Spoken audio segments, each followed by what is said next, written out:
Now, every year we like to recap that year's biggest hits and bombs. We have a lovely time, don't we? But there's a lot of gaps. There's a lot of years that we missed because we only started doing this in 2018. All right. So what I want to do, I want to work backwards. I want to do all years. Every year? Yep. How far are we going to go back? Jesus, Passion of the Christ. Oh, yeah, that was a big one. That was a big one. That was a big hit. Yeah. So people might not know this, but we always do one for hits and one for bombs. Oh, yes. All right? Bearing in mind the way that this works out is that I've ranked them in terms of profit, not just straight box office numbers. I understand the cost of production and marketing minus...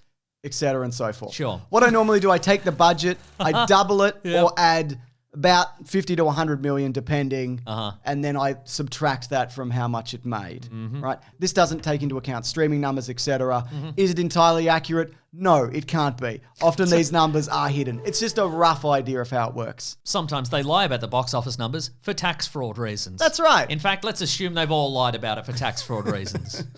Please leave a like on this video. Let's start at number 12 with Logan. Oh, yes. On a budget of $127 million and about $50 million in marketing, this made $619 million. Damn, movies are back. Movies are back. This was incredibly impressive because it's, of course, an R-rated comic book movie about a sad man. That's right.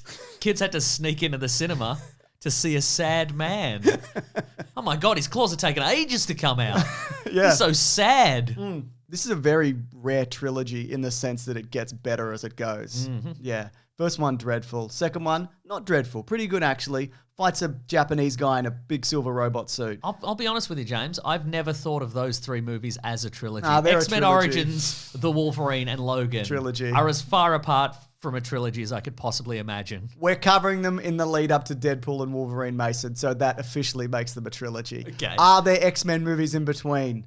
Yes. Sure. Still a trilogy. Do they share any real continuity? We don't know. Well, that's the thing. This sort of does and sort of doesn't. Anyway, it's a fantastic movie and good on it. Good on it for being a hit. Yeah. We endorse this being a hit. And all the tax fraud.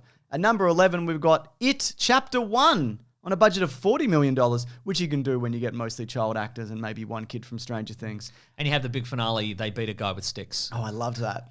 I loved it. But this had a marketing budget, apparently, of $154 million. Damn. I guess you could if you're putting $40 million into the film alone. Remember that they had that mobile game? Oh, yeah. Where you floated down The a river or boats. something? Yeah. We did it. We Yeah. covered it for I some know, reason. right? This made $702 million.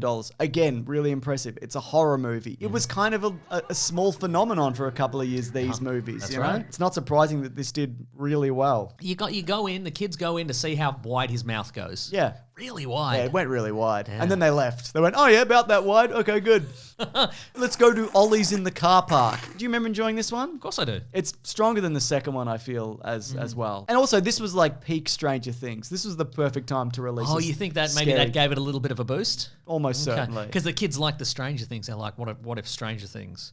But they beat the thing with sticks at the end. They beat the Demogorgon with sticks at the end. Yeah, man. Satisfying. More satisfying than Stranger Things. Oh my God, I loved how satisfying it was. Is the Demogorgon a metaphor for adolescence? Who cares? Beat it with sticks. At number 10, we've got Wonder Woman on a budget of $149 million and a marketing budget of $158 million. It made $822 million. This was a really big hit for DC. This kind of got them in the general public's good graces for a moment. That's right. Like this and Aquaman, because a lot of people, and we've talked about it, they soured on DC movies and Batman, Superman and that. But Wonder Woman was really like, oh, okay. That's a big gamble. Like $300 million total costs.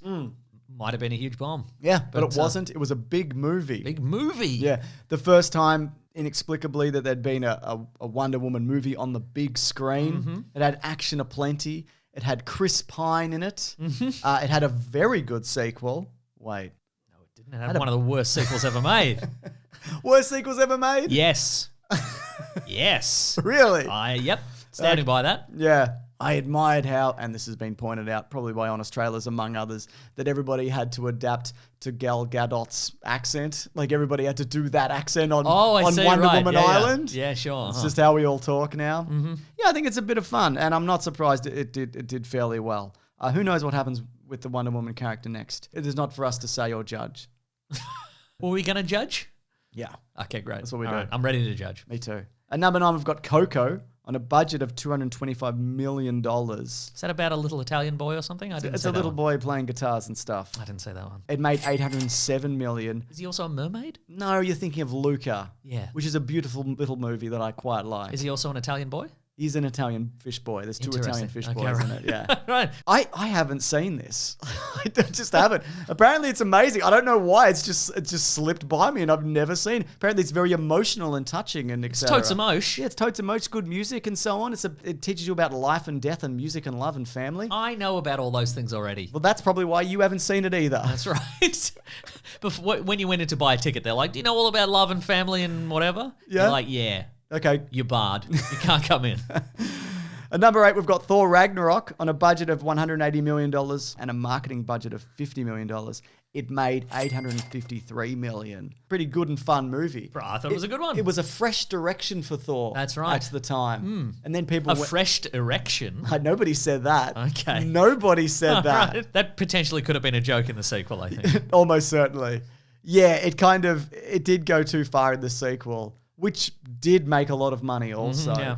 But this felt like it revitalized a bunch of stuff for the character. And also they got to sort of do World War Hulk because they can't do a Hulk solo movie because of various legal reasons. Sure. So they mashed it into this. Yeah, I loved it. I loved the fantasy sci-fi mix. I thought that was cool. Australia's own Kate Blanchett is in it. Oh, yeah. She's in Borderlands coming up. That's right. Check it out. In cinemas now. Not now. At some point. They won't Check do it a out. sequel because everyone's going to die of old age before they can make it. Oh my God, we've got another Marvel movie at number 7. We've got Spider-Man Homecoming. Oh, yeah. The reboot on a budget of $175 million and a marketing budget of $140 million. This made $880 million. I feel like they needed to spend this money because this really needed to work. Oh, absolutely, yeah. They were flailing with Spider-Man, well, they were previously. He came into Civil War and that went really well. And they basically handed the reins to Marvel and went, please. Please, we can't make a movie. And that is true. Yeah. It's proven true since. Also, they paid Robert Downey Jr. $15 million to make this movie at his house, probably. Yeah. You know, there's that moment where like the Iron Man suit opens up and he just sort of he pops out of it. It just looks like he's coming down the stairs at the front of his like from his front porch. I honestly think that's what was happening there. We'll put the rest of it in, Robert. Don't even worry about it. Yeah. I thought this was a lot of fun and a good reboot. Compelling villain, I thought. Yep, great villain. Great kind of Breakfast Club kind of teen movie vibe. Very wholesome. Very wholesome. Number 6. It's another Marvel movie, Mason. This is a big year for Marvel. The Marvel train will keep on going forever. Seems They'll to never be. get bad reviews and bad box office. Why would they? Guardians of the Galaxy Volume 2 on a budget of $200 million and a marketing budget of $50. It made $863 million.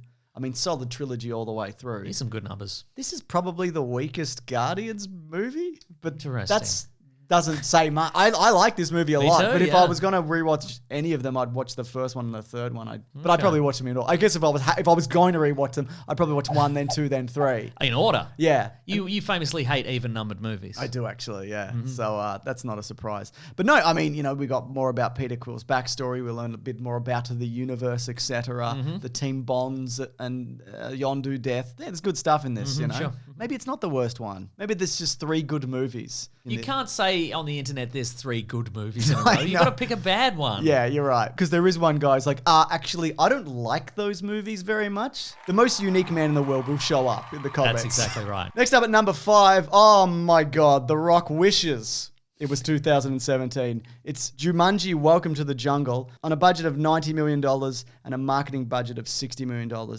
it made $962 million. Huge movie. Remember the Jumanji movies were kicking goals forever? Yeah, I do remember that. Yeah, The Rock. It's Jumanji for a new generation. They don't like board games. They like TikTok and Super Nintendo Entertainment System. I remember this being fun. I'm not surprised that it did well, and it also solidified a trend of The Rock wearing a tan shirt and running around in the jungle. That's right. He didn't invent it, but he perfected it. You're not wrong, mate. You are not wrong. Oh, speaking of perfection, at number 3, we've got Despicable Me 3 on a budget of $80 million and a $50 million marketing budget. That's just an estimate because they don't super market these movies because they do not need to. They've got minions in them. They've got minions So in you them, just you assume that all the Facebook boomers are going to see it, right? Yep, exactly. Do Facebook boomers even know where the minions are from? No. Yeah, it's odd, isn't it? It's those kind of memes and it's I hate my wife memes. Yeah. And it's just, if you scroll Facebook, it's just That's that. right. This made over $1 billion. Wow. These are insanely profitable movies. Because Is it Steve Carell? He's the Steve voice Carell of the guy, right? is I've not seen this. Is Mr. Groot. They're fun. I think they're actually fun. They're more effort than they need to be. I'm not saying they're incredible. They've maintained a level of quality. If you're going in there to get like super Pixar tears, etc., sure. you're not going to get there. But there's some fun family moments and little jokes and whatever. And there is a guy in the comments saying that that's not true, but it might just be. At number 3, oh my God, The Rock wishes Mason. At number 3. It's the Fate of the Furious on a budget of $270 million. That includes marketing, which is way less than they pay for those movies now. Yeah. It made $1.2 billion. Damn. Now, this is the one. Yeah, which one is it? Is it Statham? Is the bad guy in 8? God. It's not a Paul Walker one. Yeah. So I think it's the first non-Paul Walker one. Okay. It's the Scott Eastwood one. Okay, right. Yeah. Well, this one's okay. Yeah, I remember it being okay. Uh-huh. God, it wasn't that long ago, but these were enormous movies that people weren't sick of. That's right. Yeah, it's a bit different now. It's a bit You don't know. different now. Maybe the next one, 10 or 11, will fix everything. Whatever they're up to. I know they're stripping them right back and they're taking it back to basics and That's the budget. right. Even though they left Dominic Toretto and his son at the bottom of a dam that exploded. That's right. And then they're going to hard cut to a street race and go, yeah, we got out of that. It was hard and expensive. It was one of the most difficult things we've ever done. But now we're going to rebuild our empire by stealing DVD players again. They have kitsch value Yeah, now. they're retro. Yeah. Yeah. So there you go. At number 2, we've got Beauty and the Beast live action remake. Huh. On a $160 million budget plus $95 million for marketing, this made $1.2 billion. This is when people weren't quite sick of these yet. Is it Emma Watson? It is Emma Watson. She As played the Beast? No, Mason. No, Mason. Who is the Beast? Is it an actual guy? It's Dan Stevens. Is it? Yeah, man. Love Dan Stevens. Yeah, man, he's the Beast. Yeah. And he goes, I've captured this woman Wow. that loves me. I'll make sure of it. That's right. I'm not really a fan of the original. I remember seeing this and being like, yeah, it's fine. And people don't like it. So I know I'm in the wrong. Which roided up Hollywood monstrosity plays Gaston? Luke Evans. He's very fit, but he's not a roid guy. He's just very fit. I don't know what he's up to. Uh-huh. And it also it was actually quite moving to talk about it in hindsight, the first sort of openly gay, but not really. It's very ambiguous. Who knows? Gay character. Easily edited out? Yes. Oh, was it Josh Gad? It was Josh Gad, yeah. Boy, this is all flooding back to me, even though I didn't see it. That's right. Yeah, Disney, they're pivoting a bit. They're now doing Lion King live action prequels, and there's a few other live action stuff like in the works. Yeah. But they ran out of the core ones. Yeah, sure. So what yeah. are they going to do? Atlantis? Hobbs and Shaw and Aladdin is what they're going to do. Now, before we do the number 1 movie, here's some moderate hits that did pretty well. The Greatest Showman. Moderate hit. They just left that in cinemas. Didn't open incredibly well, but over the Christmas period, it just kind of, people went, we love this. We love all the feelings. Now, and should modern songs. movie studios and distributors today learn anything from that you should maybe leave something in cinemas? Or should you just leave it for 2 weeks and then put it on streaming for That one, free? yeah. Yeah, That one. great. Terrific. Yeah. I think they should keep doing that. Next up, we had Pirates of the Caribbean, Dead Men Tell No Tales. It was profitable, but not like the other ones, and dreadful. Is it the last? Is that It's the last one? Okay, yeah. right. For yeah. now, they're rebooting it apparently. Yeah, but yeah. I wouldn't.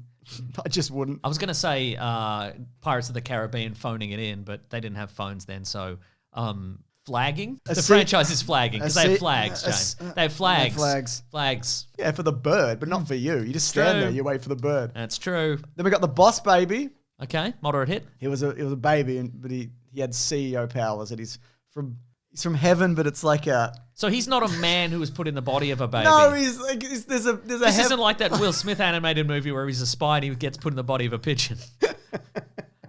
Maybe it is. Maybe it is. I have seen some of them. I can't remember. All right, Okay, there's a great. show I don't know. Okay. I don't know. Then we had War for the Planet of the Apes. That's a good one. We talked about that recently. Did really well. Just quietly do well, those Yep. movies. Same with this one, Kong Skull Island. Great King Kong reboot. good really movie. enjoyed that. Talked about that recently as well. And then Transformers The Last Night, which I refuse to believe made money, but it did. And that was the last gasp where people were like, all right, I'll try one more and that's it. Yeah. Even if they get good after this, I will not be watching anymore. Oh, they did? Not interested. But at number 1, on a budget of $300 million, and that includes marketing, it's Star Wars Episode 7, The Last Jedi. It made $1.3 billion. I mean, I think a lot. I think that guy in the comments is ready to fire up again. I don't want to get into the specifics of, look, it's divisive. It sure is. And a lot of the points I also understand. You want to see a certain thing and you didn't get that. A lot of the Disney Star Wars movies are derivative and recycling. For me, this did do some interesting things. It's a movie that I actually do enjoy. Shouldn't have said that. But it's true, Mason. The next one's way worse. Sure is. Yeah. Yeah. The movie that tried to make everyone happy made no one happy. Well done. Well done, Disney. Good job. This is when the Star Wars culture war shit really kicked off. Absolutely, yeah. This really, this was the gear shift. And you had to see it to have an opinion on it. Yep. I mean, some people probably didn't see it and still have an opinion on it. Yeah, and that's fine too. But I mean, that certainly worked, didn't it? Yep. $1.3 billion. Oh my God. Not bad. Not bad at all. And of course, they are revisiting this trilogy. They're doing a new Star Wars Order Rey trilogy that's maybe not episode 10 or it is. I don't know what they do. Or they'll just turn it into a TV show. Great. Love that. Love that. I can't wait to see some people in a medium shot standing next to each other on a bridge or in an office or something. Doesn't matter. Doesn't matter at all. Yeah. So excited for that. Did you know, Mason, though? Yes. Actually, I think you do know this, but I'll just tell you in case you've forgotten. Okay. That we have a service called bigsandwich.co. I had forgotten that. Tell me more. Okay, cool. Okay. But basically, any early video goes up there, including these and Caravan of Garbage. We do exclusive movie commentaries, bonus podcasts, video game let's plays. There's a whole bunch of stuff there. It's basically a way that if you want to support us, you can. But you don't have to. You can. Be That's nice. right. You can just stay Be here. nice. You can stay, but you could listen to our podcast. Oh That's my free. God. That's actually Watch your videos. That's free. I don't know about this podcast. Why don't you tell me? Because I've forgotten. It's a podcast called The Weekly Planet. It's you and me, and we talk about nerd news of the week, and then we maybe review a movie, or we have a fun topic and we talk about it. It's fun. It's fun, all right? It is fun. It's fun. It's fun. It's not divisive. No, it's not. Everyone likes it. Yeah. It's got its own YouTube channel. It's on Spotify. It's on Apple, etc. All of those. All right, let's hit the road. Grab that gem, you guys. We'll see you next week. Goodbye.